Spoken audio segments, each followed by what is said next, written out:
Why are we on a boat? All the stuff that you wouldn't think would be involved in powering content is here at IBC. It's really, really exciting as an indie creator. These guys are extremely smart because they've caught up massively. So our project is trying to change isolation into imagination. I think very soon we're going to see democratization of distribution. You're going to end up messing with what they've already got there. I only found that out speaking to these guys, and I've been playing games for a long time.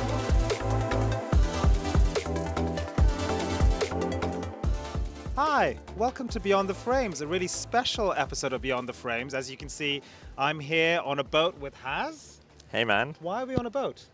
You know, we thought we'd have a change of scenery. We've been at IBC in the conference for 4 days now? And where is IBC? Amsterdam, in the Rye.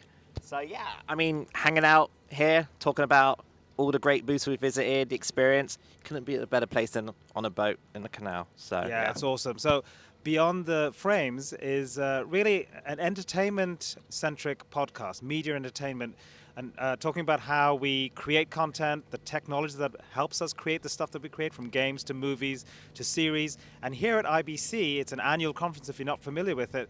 It's driven primarily by the broadcast industry, but because of a lot of changes that have happened in media entertainment in the last sort of 5 to 10 years, you're seeing a lot more crossover tech emerging in this space at IBC. So what are some of the things that stuck out to you?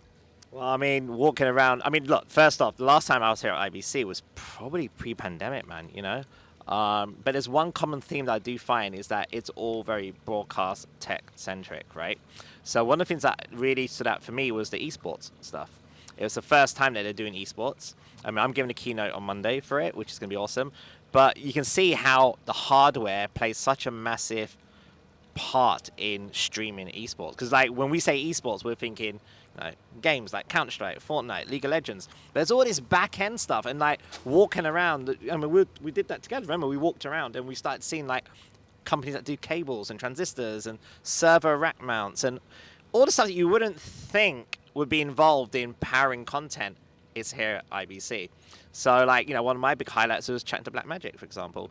Obviously I'm expecting the usual updates on their cameras and Resolve, but then found out they did an iPhone app, which looks pretty cool. Yeah, tell me more about that iPhone app, because this is taking a lot of the features in their cameras and their hardware, but putting it into an iOS app that you can use on any iOS device. It's literally, whenever I'm on set, I always have a viewfinder, right? So I use any kind of viewfinder to block my shots and stuff. What's really cool about this is they've emulated what the camera lens would be like in terms of your field of view and everything. You could record your footage as ProRes. This is actual professional codecs, right? In 4K or whatever the phone resolution takes, you can transmit it to Resolve via the traditional way, but you can also link it with Blackmagic's cloud system, which is a new thing they've introduced for the last few months. And what that means is I have an editor in New Zealand waiting for shots to come through. I can film all of my stuff on my iPhone, hit upload, and it uploads it. And I can keep shooting as well. So it's a really nimble and fast way to get content out, but it's on an everyday device, your phone. Yeah, and you can see that totally lining up with a workflow where you've got some people on location, either scouting shots or taking final shots, and sending it back to a team that might be editing offline or editing somewhere else, and totally, keeping that that fluid workflow just moving. Yeah. Totally, man. I wish I kind of had that app. We're gonna get a lot of this going underneath a bridge, the echo, which is kind of part of the charm, right? Yeah, totally.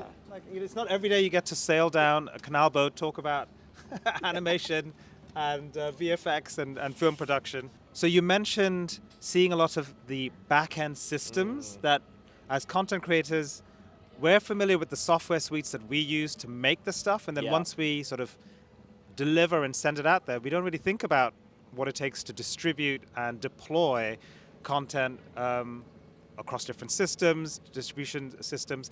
One of the things that I learned a lot about at IBC is there are dozens of brands that handle the playout, the ingest, the transcoding, the conversion, the versioning, that entire industries in and of themselves that you're just not aware of as creators. Yeah. So that was really eye-opening for me. There were a whole bunch of brands and fascinating people we spoke to.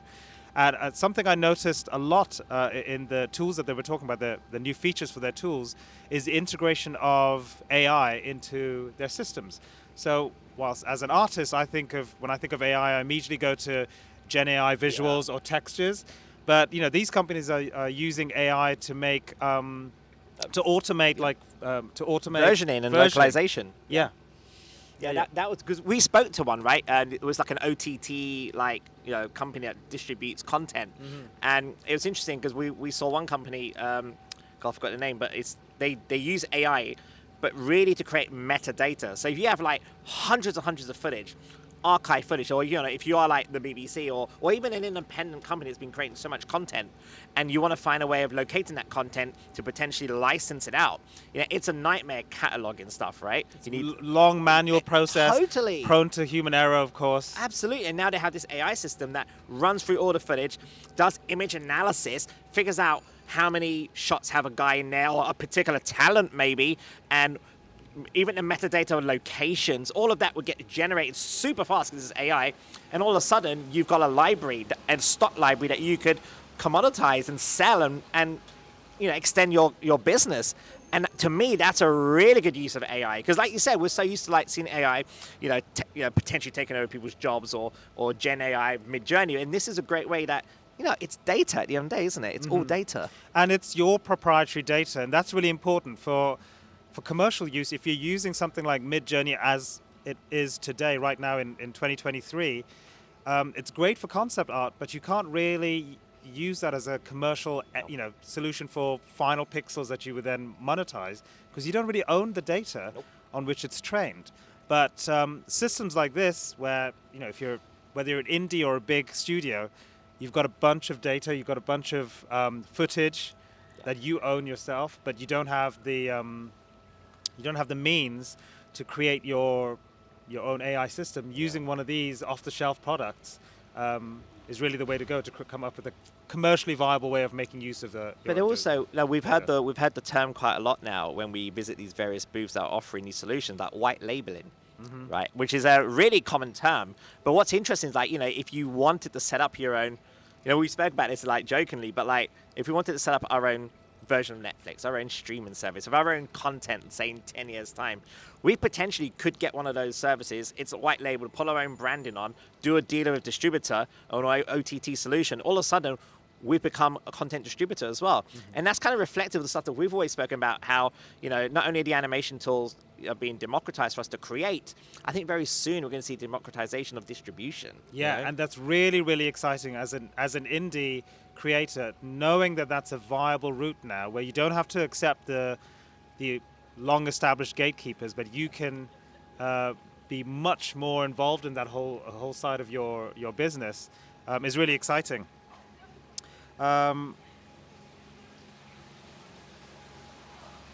of course, companies like Adobe and Avid are also building really meaningful AI tools, like Firefly. Adobe Firefly just came out of beta, and the Adobe stand was showing how Firefly is going to help multiple products from obviously Photoshop, but Premiere and After Effects as well. Yep. And we went over to the Avid stand. We did. We went over to the Avid stand. And what did you saw a few tools there? The interesting thing about the Avid stand is because Avid has been the oldest legacy editorial solution in Hollywood.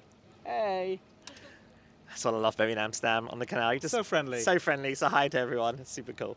But yeah, Avid being the traditional legacy, you would think, these guys are not going to catch up and stuff. And these guys are extremely smart because they have caught up massively. They're looking into AI to extend editorial, still keeping the legacy of traditional Hollywood editorial, the way they manage their data. But, I remember we were speaking about this earlier, Avid still has that market share because it's traditional, it's a legacy, and also studios, well, it's feel trust, confident. isn't it? It's Editors can trust the not only the interface, but the data that comes in, that it's rock solid, stability, and all of that sort of stuff. Yeah, and also film financiers, when they look at who's editing, and a particular editor would want to be on Avid. So you'll think, they're not going to catch up with the likes of Premiere and Resolve, and you find out, oh my god, they are catching up, because the first thing you see on their booth is AI assisted editorial. You're like, okay, right. So and again, you look at what they're doing. They're not doing stuff that is like automating an editor's job. No, they're doing things to help the editor, like automating meta tags in their footage, auto-organizing your bin folder structure, using AI to figure out if there's any glitches in exporting, because it's a common thing. You export your footage or your rushes or your dailies, and then you see like a pixel gone off. Now, you don't need that one person at 2 in.the morning going through everything to do what you call a QC check. You have your assistant. You have the AI that just detect that for you. Yeah. Now, on the subject of Avid versus Premiere and DaVinci and all the others, not every creator is going to be using a non-linear editor in the same way. For example, I rely on the Adobe ecosystem because I'm not just a video editor, I'm also the person putting together the graphics, so I'm going to be dipping into After Effects. I want some of the interoperability and connectivity between Photoshop and Illustrator, supporting layers, for example. That's the sort of thing that, the Adobe Suite's always going to provide an advantage for me. So that's why I don't go to Avid, because I know I'm going to want to drop in a layered Photoshop file into my workflow, into After Effects or Premiere, and keep moving. I don't want to have to convert each of those to a PNG and then bring them to Avid or whatever it is. So it's horses for courses, right? Obviously, if you're editing a film and you're not really taking care of the graphics, you're really just looking at the storytelling and the visual progression of your shots, then you want something that's super reliable, rock solid, and tailored for that job. And that's where Avid and even DaVinci. Yeah, I mean, for me, I use DaVinci Resolve only because I can just bring in anything I want. Don't have to worry about transcoding too much. But also, I'm obsessed with visual looks in terms of color. Everything that I do involves color massively. So the fact that I can bring in footage and do a temp grade very quickly and use Fusion sometimes to do a quick comp, all in that one environment, is super helpful. But obviously, when you make a bigger movies, and you hire an editor, you don't have control on what software to use. So I always find, coming to places like IBC, even though I'm maybe not technically versed in Avid or as good in Premiere as you are, I'm aware of it. So when I do hire an editor on the next movie or the next show, I can speak that language. I'm familiar with the tool set, Yeah, and you know why it matters so much to that editor. So I caught up with Brett Danton, friend of ours, right? Brett, love Brett. Amazing cinematographer. I caught up with him at the Pro Art booth yesterday. Really enjoyed our conversation. And it's fascinating to see how many parallels there are between his workflow and mine. We both use Omniverse. He's using it for very realistic renders for car ads, for product shots. He demonstrated how he's integrated Gen AI tools that are built into Omniverse to help him ideate on different backgrounds for the 3D props, building into his workflow, and how he's got it integrating really nicely with the lighting tools that he loves as a cinematographer. Even though it's a virtual environment, he's able to use his real-world lighting skills very easily. It just sort of translates over. And I see parallels with my workflow, because even though I'm not creating hyper-realistic stuff, I'm creating an animated show, I'm using the same suite of tools, but in quite a different way. I am using Gen AI, but I'm using it specifically to generate textures for some of my 3D models when I'm doing my scene layout or doing my look dev. And I'm using the same lighting tools, but I'm stylizing it a little bit because it's an animated show. So it was really great catching up with him on that. And what I noticed with the smart stages at IBC this year, the dime a dozen, the smart stages, and the real-time graphics, a real shift in the last maybe 2 years, that real-time has become kind of the norm, which is great, because just a few years ago I was kind of rallying the industry to let go of the offline traditions, right? The traditional offline way of creating entertainment, to embrace real-time tech. So it's really great to see that change, and Gen AI being like the natural extension of that, because you're trying to get to speed and efficiency and the real-time feedback. What are some of the things that stood out to you in that space? I think you're right about the LED walls, because you would expect there to be LED walls everywhere, and there are, but it's such a different vibe this year, because this year it's like, yeah, we have volume, not because it's a new thing, but now it's a new improved thing. We've updated our software, we've updated the tiles of the screen, they're a little bit more affordable. We have new camera tracking software, whereas I remember like, at previous conferences when like the LED volume stages were being shown, everyone's like, oh my god, what is this new thing? Oh, it's not gonna work, it's not gonna be a thing. And you're right, it is part of a common tool set now. When producers are budgeting shows, you traditionally would budget for a green screen shoot. Now they're like, hey, what if we budget for a volume shoot? So I even find like, the places like IBC isn't just for like people that are looking to buy hardware, but I think producers, should, and if they're not, they should attend these shows, because you need to be ahead of it. You don't need to know technically how the insides work, but be aware that, there is things like MOSIS tracking. There is like OptiTrack for mocap, and there is things like Noitom, which now has this amazing, like, they did this really great deal where they do the head-mounted for the HMI, right? Head-mounted display, and you also have the hand tracking, and you also have the body, and you also have the software. It's like this really affordable, independent mocap solution.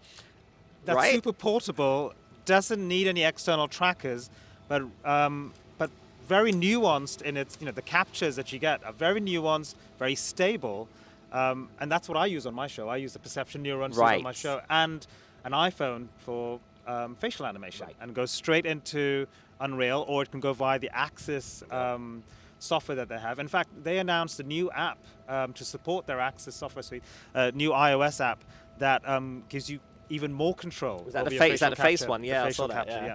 I mean, by default, their plugin for Unreal supports facial capture via iOS. It's the AR kit, the AR kit stuff, and full body motion tracking, including fingers. But this additional app gives you even more control, which is really exciting. And the fact that the software is free, which is really cool. And I think, like, spending time with Noitom at IBC, really got to understand like why they are still in the mocap market, which is very competitive. We look at all the amazing mocap brands out there, like the XNs and the OptiTracks and all of that. Yeah. But in terms of like inertia suits, it's very competitive, and these guys still manage to retain that market share for them because of. And I think it's not because they're doing suits. I think it's just the way they work, the way they approach the whole thing. Yeah.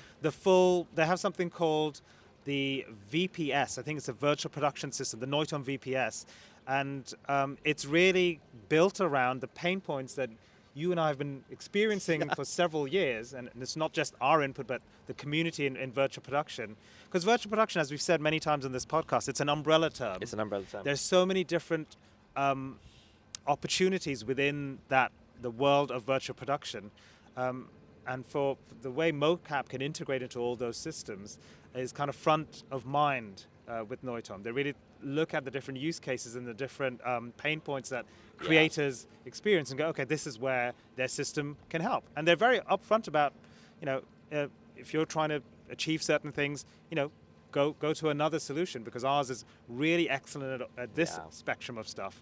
So more power to them. I really enjoyed. But that's the thing, right? You can combine these techs together to make it work, though, right? Like, yes, you can use a Noitom suit, but if you want like a certain fidelity to your face capture, then you can use something like Faceware or something, right?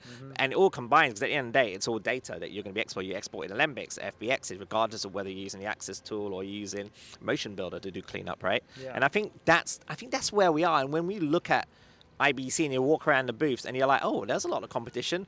It really isn't. It's just another version of that tool that has an additional feature. And I think it's great that we're not being forced to use a particular brand. We're not being forced to use a particular software. I mean, I use two types of GPUs. I use an AMD and I use an NVIDIA one. That's fine. I use AMD for games, NVIDIA for the filmmaking stuff. That's okay. That's fine. Yeah. It's really a horse for carts, right? You said. Yeah. And with USD part of my process, I feel there's a real trend towards avoiding vendor lock-in. I don't feel like I'm locked into any ecosystem by going down the USD route.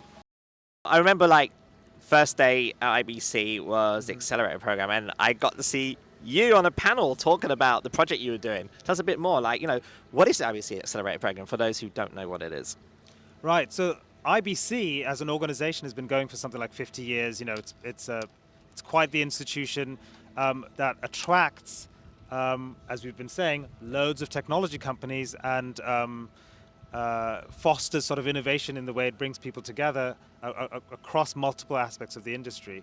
And a few years ago, they set up an accelerator program which really focuses on disruptive technologies and ways of tackling industry challenges that just don't get looked at because everyone's focused on product and services that they're already doing, but they're not really getting into the ins and outs of industry pain points. So that's what the accelerator program sets up to do. It gets people in different parts of the industry together to really look at some challenges that ought to be solved, kind of thing. Yeah, so you got involved because I know there was the whole 5G network involved in this whole.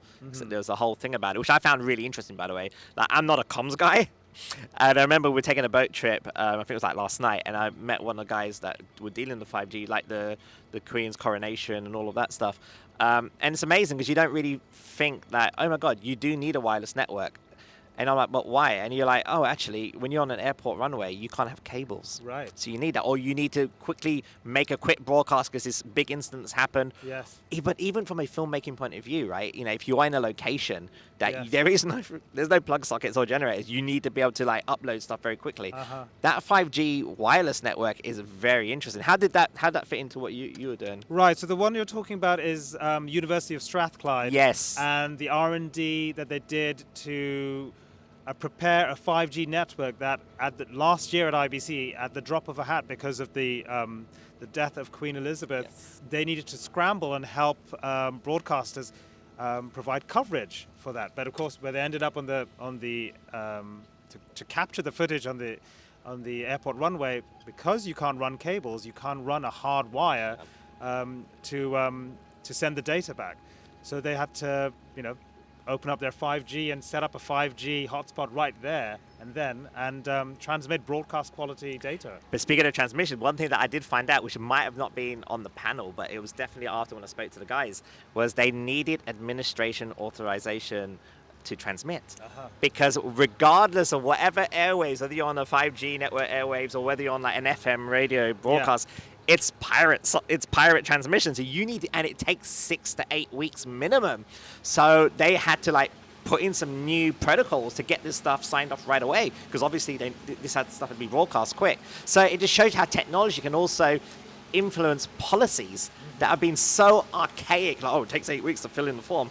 Whereas with something like, the unfortunate death of the Queen, and they needed to broadcast this thing, they made changes to the protocols. Right, and that change that happens in the industry, it kind of relies on several industry figures to kind of rally behind it. So that accelerator program, because that project came directly out of the accelerator program, is a really effective way of doing it. So if you're involved in the accelerator programs, it isn't just a fun sort of way to collaborate and explore potential, opportunities in tech. It's also about bringing meaningful change.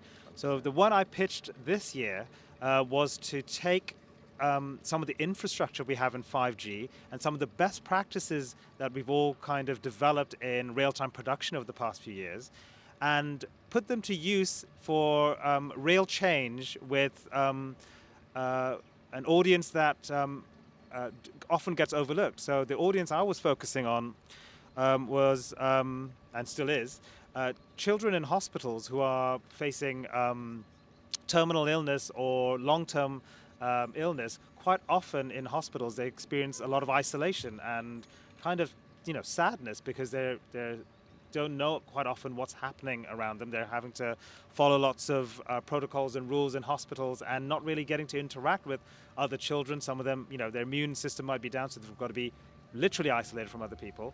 And it occurred to me that we make entertainment all the time, right? To bring delight to people's lives, but we very rarely think through who those people are. The effect it has on people. The effect it has on people. And, one of my clients received an email about a show that we make, thanking us for making a show that brought him and his daughter together. His daughter had very challenging learning disabilities, but through that show, because they kind of connected over the show, she was able to communicate much more effectively with her family for many, many years, and it brought a lot of joy to them. And for us, it was like, well, we're just making a preschool show, but it meant a world of difference to the life of this child. And so it got me thinking, like, we make content all the time, and we know that it's fun content based on engagement or viewers or comments or whatever, but that show that we made was able to make such a change to that little girl's life without us even trying. So I thought, what if we actually tried to make a difference to children who are sick, in hospitals, who are isolated? So our project is trying to change isolation into imagination so that they can interact with like a virtual world or a character that that's live streaming into the hospital, and make it much more engaging, like a puppet show really, but a digital puppet show with like fantastical elements. Why do you think this is now possible today compared to, like, say, 5 or 10 years ago? Well, I mean, being able to do it in Unreal Engine and have production values that that really immerse you in that and feel kind of wonderful and attention grabbing, and 5G, right? So if we can, the challenge with hospitals is that they've got an infrastructure and protocols that protect the patients and the staff as the number one priority, as they should, right? So if you want to go in there and put in, network cable and high-speed internet, you're going to end up messing with what they've already got there, and that you don't want to then there's medical equipment there, man. Right, you don't Heart want machines. Yeah. So with 5G now, you can get the bandwidth, but you can also separate it from other Dedicated networks. channels. Yeah.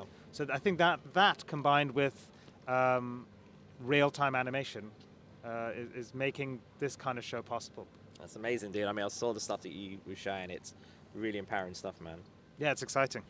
So esports is really picking up here as well. I think this might be the first year that they've got a dedicated esports section at IBC. I know you're delivering the keynote tomorrow for esports. You spent some time recently in South Korea, right, with the whole esports community there. Yep. You also met some of the companies just yesterday. So tell me about the people you met. Yeah, I mean, it was pretty cool. I mean, because, like, obviously we're developing Fortnite games, right? And that's in the esports community and the context of esports. But then, like, went to meet these like esport gamer kids, like 16, 17-year-olds, and like super like excited, and they're playing Counter-Strike. And Counter-Strike is a really old game. This was made in like 97, 98, and it was. Do you remember the game Half-Life? Vaguely. Okay, so this game called Half-Life, which was very popular, made by Valve Software, right? The guys who make Steam, and they did a mod. Like, basically a mod is basically a bunch of people, a bunch of players that will create their own version of the game using the assets, right? Kind of like what Fortnite is today, right? And they create this thing called Counter-Strike, which ended up becoming an actual game. So, oh, I see. So Counter-Strike came out of an existing game. Exactly. It came out as a mod from Half-Life. And guess what? I only found that out speaking to these guys. And I've been playing games for a long time. So I'm like, wow. How long have you been playing games? I would say since the Super Nintendo. No, NES days. Yeah, that kind of sets my age, which I'm not going to tell you guys. But yeah. So I've been playing a long time. But PC gaming specifically, it's always been shooters, right? So I'm watching these guys play these games, and these games are not like Call of Duty quality graphics. They're very simple looking, like compared to what we have today. But one thing I did notice, dude, was the speed at what they were playing at. It was close to like 300 frames per second. So when you're doing esports, every millisecond in that frame rate counts. If there's a frame lag or a drop, it ruins the experience. So the first thing I asked these guys is like, how did you guys get into esports in the first place? And a lot of them just came from like the fact that they were on YouTube, they saw some footage and they wanted to play, and then all of a sudden it became a community. And you find out that esports isn't just a competitive gaming thing. It's a community of people coming together all over the world. Right. And they go on championships. Yeah. So I'm like, okay, well, that's cool. Let's talk hardware. What do you guys, what's your gaming rig? And like, I'm like, tell us what your gaming rig was like when you first started. And one of them started at the age of like 13 or 12 or something, really 9, some of them. And they were like, oh, we had a really crappy laptop. I'm like, oh, wow. And but we didn't care, because for us, it was as long as we're able to chat to the other gamers and, have a social interaction online, That's all they cared. Today, they're using the latest NVIDIA graphics cards. They've got great processors. They've got sponsorship. They got sponsorship. They go around the world doing tournaments. They win prizes. But you know what's so interesting, dude? We've been so far speaking about GPU, right? Being so important for like things like Unreal and Omniverse and so on. GPU isn't a factor for the guys playing Counter-Strike because it's a really old game. It's an old game that's dependent on CPU. I see. And again, you wouldn't know this, right? Until you talk to these guys. You just assume all games need a graphics card. And right, because we're in that GPU mode, right? We're in Unreal mode, and these guys know it's all about the processing speed. We don't want an AMD Threadripper would be an ideal thing for them. 100%. I mean, obviously they have like an NVIDIA 3080 card or something, but for them their priority has always been the processor and the RAM, right? And they don't really crank up the graphics as well for the obvious reason I said, because they just want the fastest, gameplay in 300 frames per second. I'm happy with 60 frames per second, by the way, but 300 frames. Yeah. But then I had a really interesting conversation because I'm like, what's the future for you guys? What are you going to do? They go, well, I'm going to university. I'm like, what are you doing at university? I'm assuming you're doing game design. No, I'm going to do business and management and economics. I'm like, okay, interesting. So where do you see yourself going in the future? And they're like, look, here's the thing. Playing these games, esports, are amazing. It's a ride. But they've taken things from the esports world that I never thought they would have. One of them was saying, I have way better project management skills. In fact, when I was at uni and I did my uni project, I jumped in as a project manager, and I was so good at it because when you're setting up these esports games, you're playing 5 to 6 players. You're the leader. You have to set the maps, set the checkpoints, and go, okay, you guys are going there, you guys are going there. Let's really work in tactical mode here. And he carried that over in business and economics. That's cool. Freaking amazing, man. Yeah, that's great. Yeah. There are many, many routes. Even esports can lead to a completely different skill set. Totally. Because there's a crossover. The other thing that was so obvious about walking around the esports area is that, all of these players are essentially broadcasters. Yeah. They're entertainers.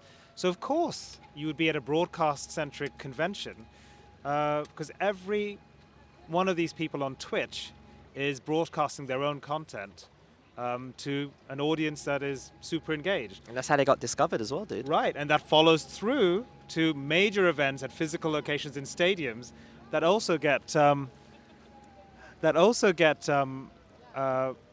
broadcast on a massive scale. That journey from an esports player on the laptop through to a high-end gamer and broadcaster, I've got to believe they're a bit like us in that they've got a hardware partner that's been with them on their journey that understands the thread. I don't know about you, but with my journey from the live action stuff I was doing at Universal through to the VR work, through to now making my own show and doing the project with IBC Accelerators, it's me moving through all those modes, having people like you and I both buy systems from Scan. Oh, 100%, yeah. I love the continuity I have with that team because I can point to references like, when a couple of years ago we were doing a gaming or a VR-centric project. Would I still use that same hardware, same setup? What do I need to change to be able to use Omniverse or AI? And I don't have to kind of do that research myself. Yeah. I just tell them the use case and the goal. And I wonder, that having that as kind of like an extension of your team feels really vital to me. Do you find that with you and your studio? 100%, dude. And, we always know as producers that relationship building is the biggest thing, right? It's one of the reasons we're here at IBC. We're building relationships, 100%, catching up with old friends and meeting new friends and so on. And for me, building a relationship with a hardware vendor is super important because, once you build that relationship, you have sort of like a second nature language. They know your company inside out. They know, I'm going to, when the new PlayStation comes out, Hazmation is going to need a really new system, and they're ahead of it. So when I do call them and say, hey guys, it's Scan, we're developing for PS6 now or something, they're like, yeah, we got you, we know, because they know our infrastructure. You can't really do that if you're bouncing from one vendor to another, because then you start all over again. Right. It's kind of like a relationship. And it's great to have your own frame of reference. It's one thing to have frame of reference of externals, but you can refer to your own projects that they already know about, whether the projects are released or not. It's great to have that frame of reference. But I just want to Did you mention PS6? Do you know something we don't? No, I'm saying if, because there's a 4-year lifespan on like kind of like replicants in Blade Runner, but there's like a 4-year lifespan. Do they have 4-year lifespans? 4-year The lifespan. replicants of Blade Runner have 4-year lifespans? Dude, yes. Which line of dialogue says that? It's the scene the famous scene of Rachel With the owl. with the owl, and then Terrell, the guy with the big glasses, goes 4-year lifespan. Does he? Yeah, man. Completely. Blade forgotten that. Runner nut here, so yeah. One of the cool things that we both found, being movie buffs and filmmakers, is the fact that we walked past a film restoration Oh, company. yeah, Galileo Digital. Galileo. Yeah. Dude, tell me your thoughts on that, because you were well into it. Like, you were checking all the reels, the IMAX reels, and everything. As soon as we walked past it, I was like, no way. Because it was clear to people like us what was going on. So it was great to see reels of film being streamed into what was clearly a digital scanner. And what I didn't realize until the guy we spoke to, as he walked us through, it was essentially real time. So the film was going through at 30 frames per second, but you didn't have to wait for it to scan and save as an image sequence and then bring it up in your editor. They had the editor up, and even though it was coming in at 30 frames per second, you can specify in the editor playback at 24 or 60 or whatever.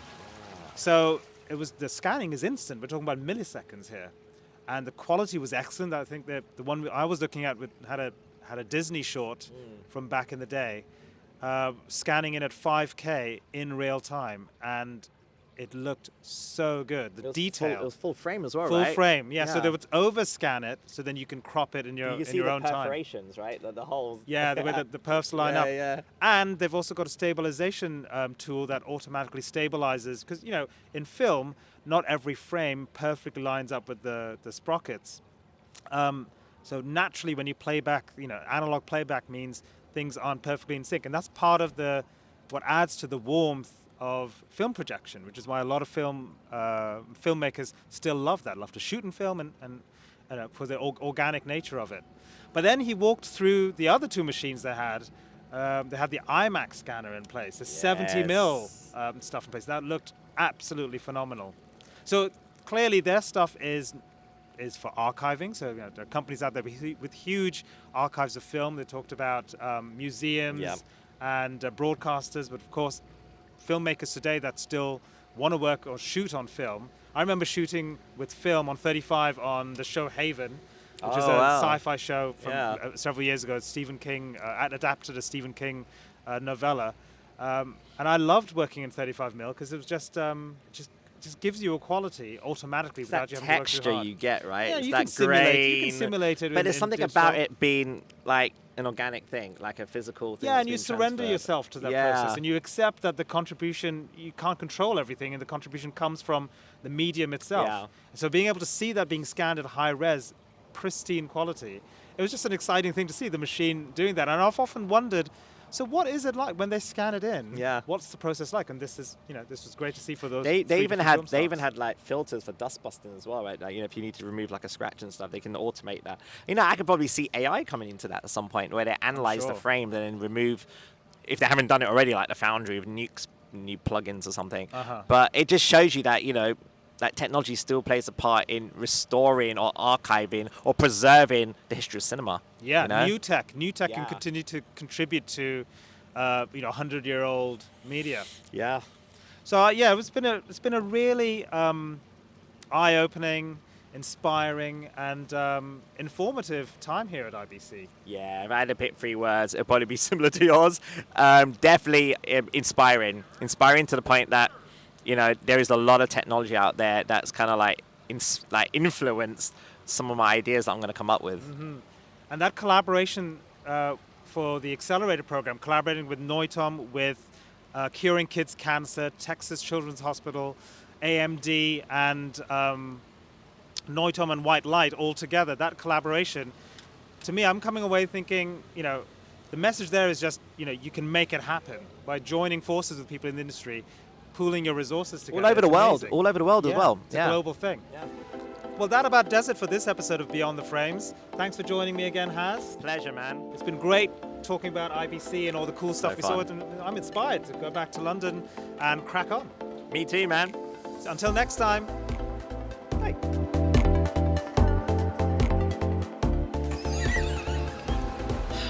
Your face.